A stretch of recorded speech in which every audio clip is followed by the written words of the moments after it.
ಸರ್ಕಾರಿ ಪ್ರಾಥಮಿಕ ಶಾಲಾ ಮಕ್ಕಳಿಗೆ ಬ್ಯಾಗ್ ವಿತರಣೆ. ರೋಣನಗರದ ಸರ್ಕಾರಿ ಶಾಲೆಗಳ ವಿದ್ಯಾರ್ಥಿಗಳಿಗೆ ಬ್ಯಾಗ್ಗಳನ್ನು ವಿತರಣೆ ಕಾರ್ಯಕ್ರಮ ಎಸ್ಆರ್ ಪಾಟೀಲ್ ಪ್ರಾಥಮಿಕ ಶಾಲೆಯಲ್ಲಿ ತುಂಬಾ ವಿಜೃಂಭಣೆಯಿಂದ ನಡೆಯಿತು. ಈ ಸಂದರ್ಭದಲ್ಲಿ ವಿದ್ಯಾರ್ಥಿಗಳು ಹಾಗೂ ಪಾಲಕರು ಶಿಕ್ಷಣಕ್ಕೆ ಹೆಚ್ಚಿನ ಮಹತ್ವ ನೀಡಬೇಕು, ಇದರಿಂದ ಮಕ್ಕಳ ಬಾಳಿನಲ್ಲಿ ಬೆಳಕು ಮೂಡಲು ಸಾಧ್ಯ ಎಂದು ಪುರಸಭೆ ಸದಸ್ಯ ಸಂಗನಗೌಡ ಪಾಟೀಲ್ ಅವರು ತಿಳಿಸಿದರು.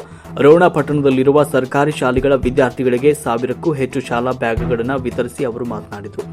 ಅಕ್ಷರ ಜ್ಞಾನದಿಂದ ಮಾತ್ರ ಸಮಾಜಮುಖಿ ಕಾರ್ಯಗಳನ್ನು ಕೈಗೊಳ್ಳಲು ಸಾಧ್ಯ. ಹೀಗಾಗಿ ಪಾಲಕರು ಮಕ್ಕಳ ಶಿಕ್ಷಣಕ್ಕೆ ಮೊದಲ ಆದ್ಯತೆ ನೀಡಬೇಕು, ಇದರಿಂದ ಸಮಾಜದಲ್ಲಿ ಬದಲಾವಣೆ ತರಲು ಸಾಧ್ಯವಾಗುತ್ತದೆ.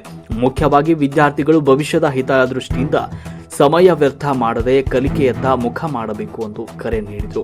ಬಿಇಒ ರುದ್ರಪ್ಪ ಹುರುಳಿಯವರು ಕೂಡ ಮಾತನಾಡಿದರು. ಸಂಗನಗೌಡ ಪಾಟೀಲ್ ತಮ್ಮ ಜನ್ಮದಿನದ ನಿಮಿತ್ತ ಸರ್ಕಾರಿ ಶಾಲೆಯ ಮಕ್ಕಳಿಗೆ 1000ಕ್ಕೂ ಅಧಿಕ ಶಾಲಾ ಬ್ಯಾಗ್ಗಳನ್ನು ವಿತರಣೆ ಮಾಡಿರುವುದು ಸ್ವಾಗತಾರ್ಹವಾಗಿದೆ ಎಂದರು. ಸರ್ಕಾರಿ ಶಾಲೆಗಳಿಗೆ ಹೆಚ್ಚಿನ ರೀತಿಯಲ್ಲಿ ಬಡ ಮಕ್ಕಳು ಅಕ್ಷರ ಜ್ಞಾನಕ್ಕೆ ಬರ್ತಾರೆ. ಇಂತಹ ಮಕ್ಕಳಿಗೆ ಬ್ಯಾಗ್ ವಿತರಣೆ ಸಹಕಾರಿಯಾಗಿದೆ ಎಂದರು.